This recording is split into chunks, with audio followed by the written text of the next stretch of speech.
Surviving infidelity. Found out from new wife the depth of ex-wife's infidelity. Here just to vent, I have no way of getting closure from this due to my ex-wife being dead.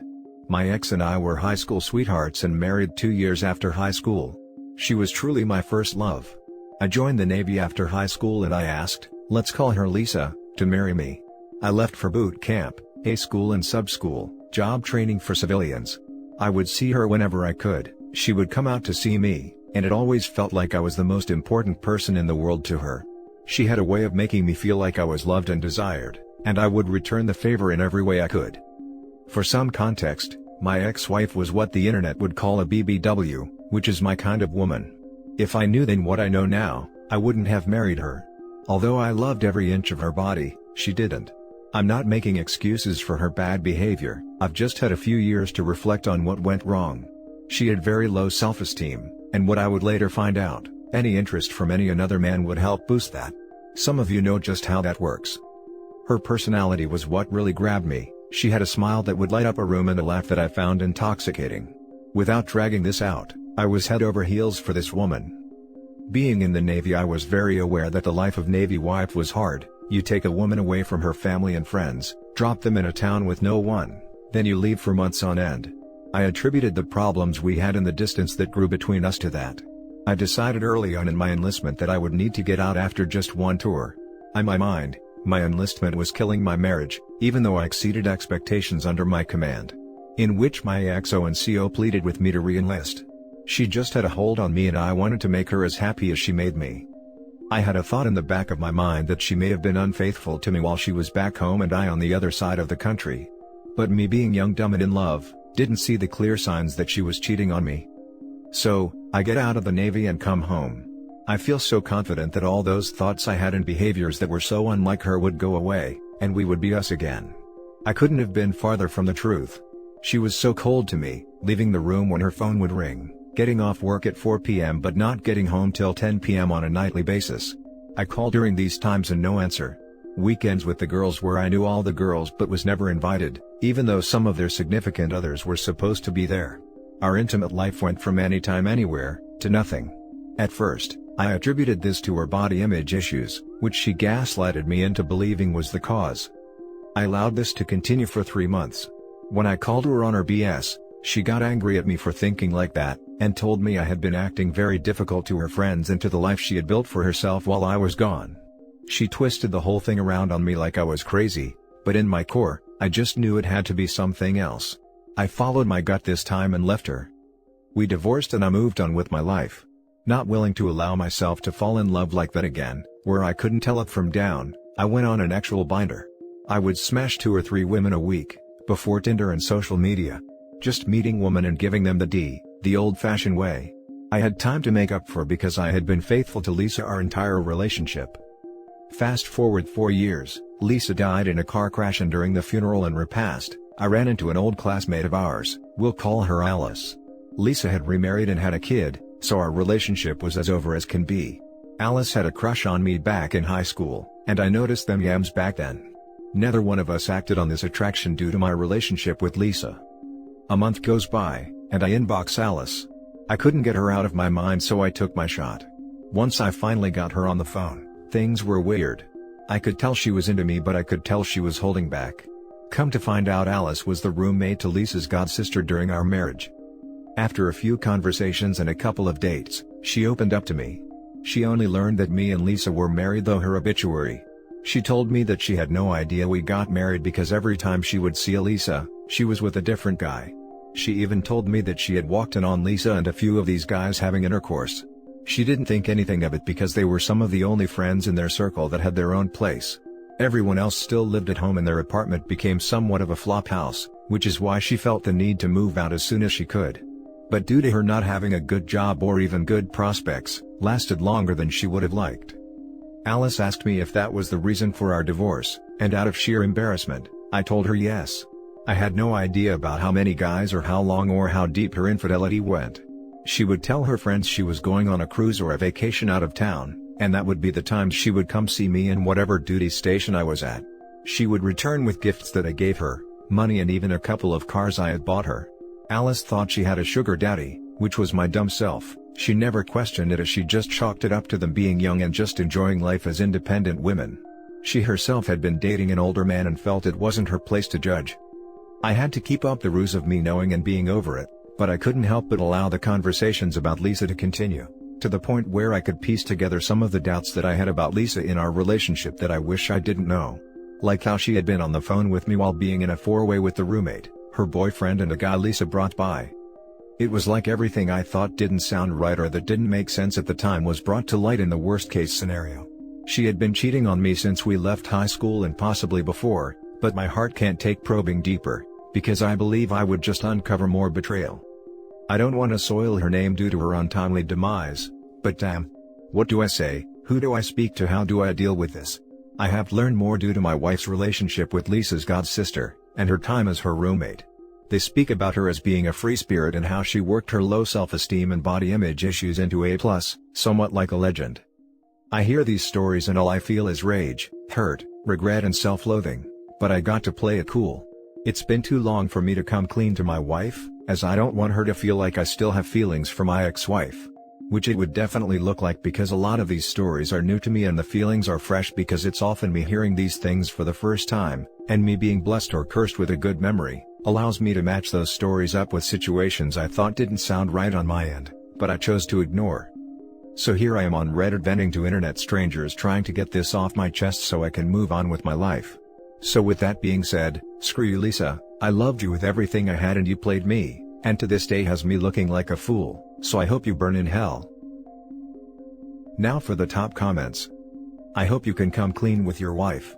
It doesn't sound like it's helping you, holding it from her, and I doubt she'd think any less of you for believing the best of a woman you loved.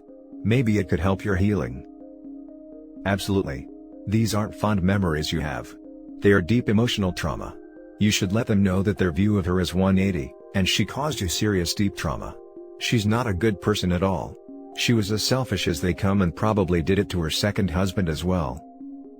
Screw you Lisa, I loved you with everything I had and you played me, and to this day has me looking like a fool, so I hope you burn in hell. Let that anger out, man, it's beyond needed. I'm so sorry you've had to find out this way, and things were the way they were. I think the first thing you need to do is get yourself booked into therapy. I know the prospect can be daunting and even potentially silly sounding, but these people have tools and ways to unpack things that will shave years off how long it'll take you to do it alone. That also said, when you feel good and ready, I think you should come clean to your wife that you only knew she cheated, not to the extremes. Explain, like you have here, that you had no idea and you love this woman with all of your heart. You're not weak, you're not a fool, you've no control over someone else's actions, only your own, and you conducted yourself incredibly in light of the circumstances. Be kind to yourself. Exactly, she sounds like the weak fool. You sound like a good guy that had his stuff together and got into a relationship with the wrong woman. This is common in affairs. The cheater looks like a fool. Although it doesn't feel like it, the betrayed is typically the hero of the story. Man, that stuff, sorry. You had your suspicions and now you've been vindicated, and know that you were not crazy or paranoid. It doesn't matter if it was 1, 5 or 10, or 100 men. It still feels the same. So stop digging and focus on having a good life with your new wife. At least you don't have to worry about bumping into your ex. Now for the next story. Not everyone survives to infidelity. I really tried the long list that you were supposed to do when people got cheated. Focus on yourself, get a new haircut, reach friends or make new ones, go to the gym, cry, find a good therapist, travel, change habits and so on. The first time, I was so young and naive. I didn't even think about cheating as a possibility. At 25-27 years old, I was so happy to have found someone who wanted to spend time with me and possibly the rest of our lives. I didn't notice the little lies, the weird coincidences, the gaslighting and the inaccuracies that he created the last year of our relationship. One day, I decided that I would skip half day of work and go to his place early. I had the keys, however, I always considered it as an emergency pair. We talked about moving together, but I wanted to take time before doing that. We were still young. I noticed few odd things in that spare, brand new phone that was there on the desk. I was curious and I found 1 year worth of relationships in there. They traveled together, they tried the best restaurant in town, they declared love in the most articulate ways, they did a lot of texting and exchanging pictures. He called me boring, safe and unsatisfying. I left him. He called me only once to ask me to give back some stuff.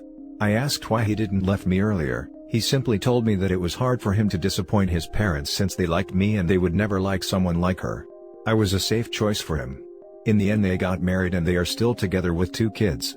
It took me years to recover, years to trust others and myself. Years of trying to build myself back.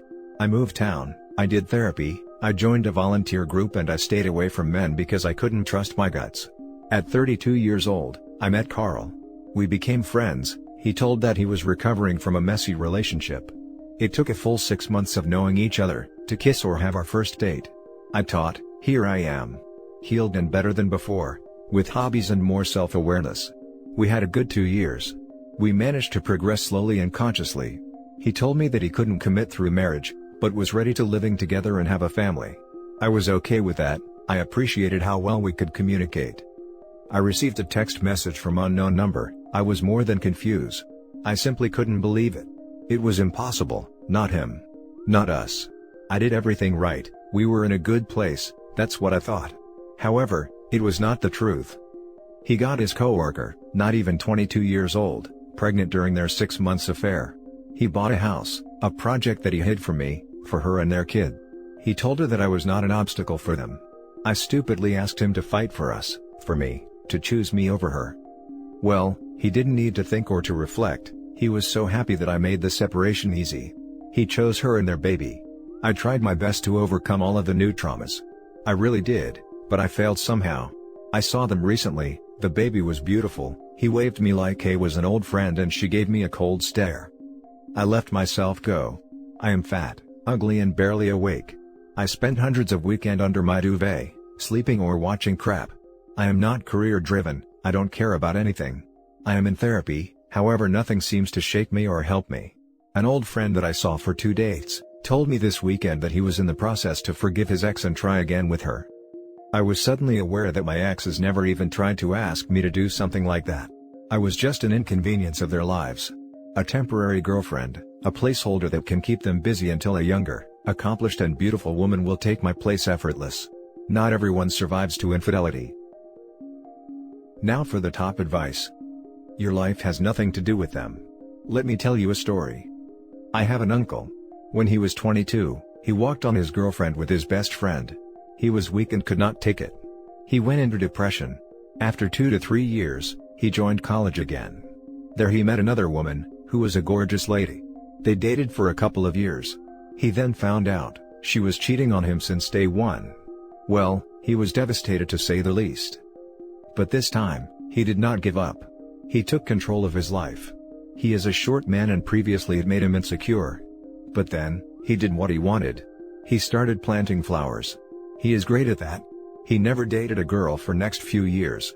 All he did was gardening. He loved us. Well, all the children in our family are just fond of him.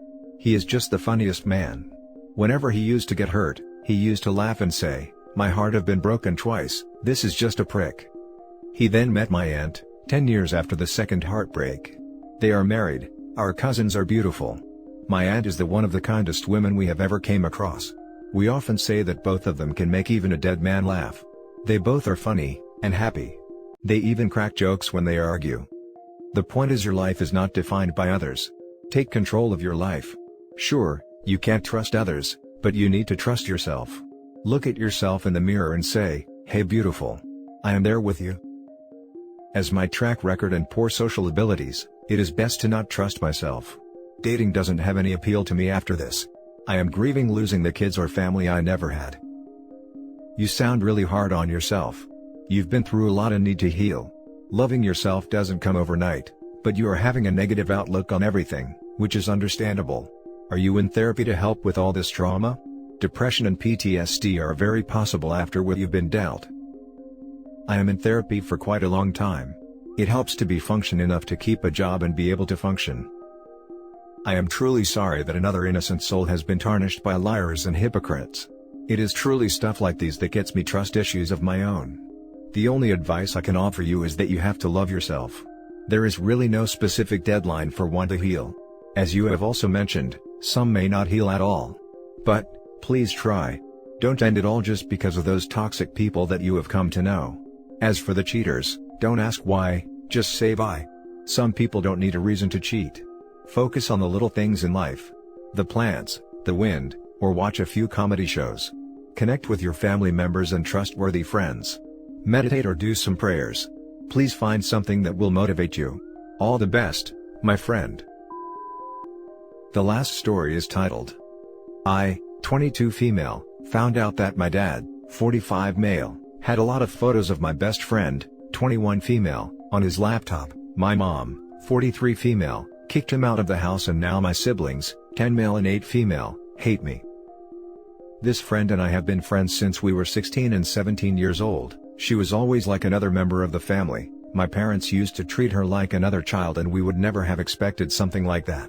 They've been married for 25 years and I used to think that their marriage was perfect. They never fought. It seemed that they loved each other madly, but it wasn't like that, because a few weeks ago I found a pen drive where my dad, 45 male, has about 400 photos of my best friend. At first, I wasn't surprised because some of the photos are from 2 years ago, and 2 years ago he portrayed her for an exhibition. He's a portraitist. But later I saw more recent photos that were not taken with her consent, and if that wasn't enough, he has many more photos than he took from his sketchbook. He has a sketchbook full of portraits of her, and in some of them he portrayed her without clothes. And I'm so sad because in 25 years, he only portrayed my mom, 43 female, about 3 times I think, but suddenly he has a sketchbook with at least 40 portraits of my best friend. I confronted him immediately and he didn't even try to deny it. He just said that he was sorry but that he couldn't help it, that he's in love with my best friend. I asked him if he was cheating on my mom with her and he said no, that she, my friend, doesn't know anything about it, and that I shouldn't say anything, but I did. I was so mad that I showed everything to my mom, and now she wants to get divorced. She kicked him out of the house and she's so sad. She cries all the time and my siblings blame me because they think I caused them to separate. I also talked to my friend, and she denied that anything happened between them. She told me that she always treated him like the father she never had, but never thought of him as a man to flirt with, and I believe her because she's not that kind of girl, and because she has a boyfriend, and I know that she's very much in love with him and they're planning to get married. And that made me feel good because I didn't want to lose her too. But guilt is killing me. My siblings miss our dad and don't want to talk to me because they're mad at me. Even my little brother told me that he hates me because it's my fault mom kicked our dad out of the house. Maybe I should have waited for him to tell my mom or something else? I was really impulsive and ruined our family. I know I should have reacted differently. What can I do now to make them feel better? Now for the top advice. You did the right thing and the best thing for your family and your friend. Your siblings will realize what's happened eventually. They're young and don't understand what's actually going on yet. Your family will be better off because of your actions. Considering his behavior sounds a bit predatory, especially with the pictures taken without her knowing. I'd say you handled it well. Your siblings aren't old enough to understand what's happening fully, or why it would even be creepy. Considering he's like a father figure to her, I'd say this is just really creepy. No. You did not ruin your family. Your dad did when he decided to make naked sketches of your best friend while knowing your mom will be totally against it. To top it off, in love with her too? Your siblings are too small to see the logical side of it. They are acting out because you guys were always a happy family and now it's like the house broke down. Give them time. It's now on your mom to explain it to them, because they won't trust your word. So, give it a bit of time, but do remind her that your siblings will keep hurting until she sits down with them and explains it to them. And that's it for this video guys. If you have thoughts to share, leave a comment below. Don't forget to hit like and subscribe if you like this content. I'll catch you in the next one. Good day everyone.